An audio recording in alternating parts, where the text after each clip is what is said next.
Thanks for joining us this evening. We're continuing to follow breaking news out of Rittman in Wayne County, where 4 are dead after a horrific shooting.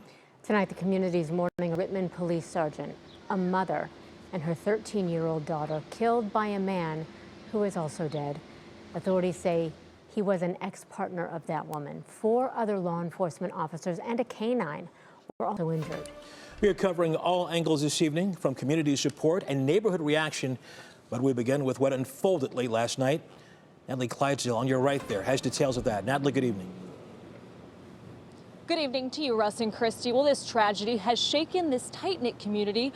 Earlier this afternoon, they lined the streets here to show their support and mourn this loss. Now, this all happened around 10 o'clock last night. Officers were called to a home on Chippewa Trail, which is near Rittman High School, for a reported break-in and shots fired. When they arrived, they were met with gunfire. Rittman Police Sgt. Scott Ries was shot and killed.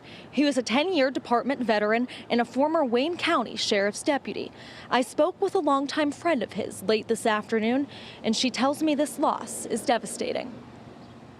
I think people don't understand, in a community this small, we know all of our officers. They're our neighbors, they're our friends, their kids go to school with our kids. So to lose them isn't just losing an officer, it's losing a neighbor and a friend. The suspect has been identified as 39-year-old Brandon Fazekas. 2 other victims were also killed, a 44-year-old Christine McWilliams and her 13-year-old daughter McKinley McWilliams.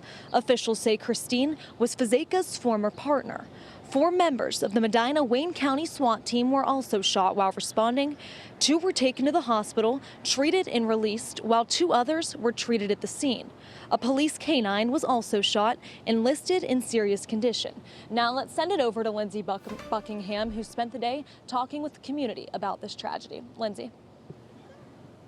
Hi, Natalie. Well, the support here for Sergeant Ries has not let up all day. I'm going to step aside so you can see what I'm talking about.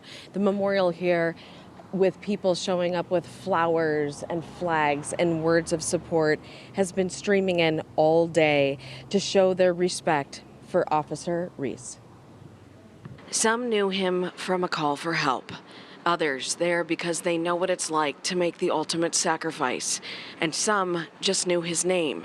Yet they all showed up in the same way to show their respect for Sergeant Scott Ries.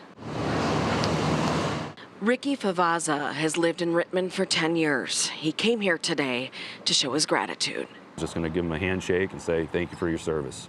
And sorry you lost a brother. Favaza knew Sergeant Ries by name. He says he'll never forget his kindness.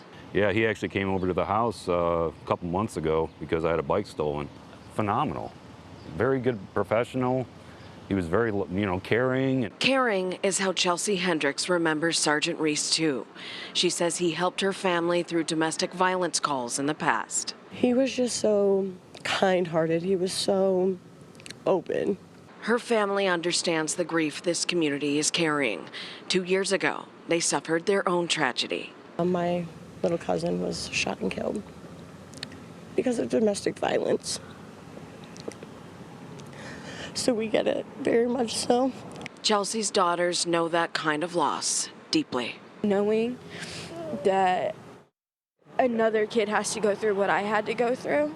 Being so close to tragedy is painful. I knew the officer that got injured.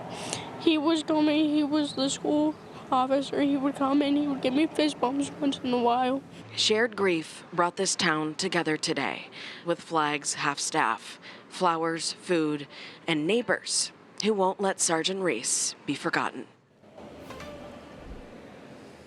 And again, that support for Sergeant Ries pouring in all day. And Russ, it's not just coming from Rittman. Lindsay, I know you spoke with Lorain police officer Brent Payne today, and Officer Payne was shot in the line of duty last summer alongside officers Peter Gale and Philip Wagner. What did Officer Payne tell you today? Yeah, Russ, Officer Payne told me that showing up here today was before. We didn't have to know him. I mean, he's a fellow officer that gave his life in the line of duty, and we just felt that we owed it to him to come down here and offer some support.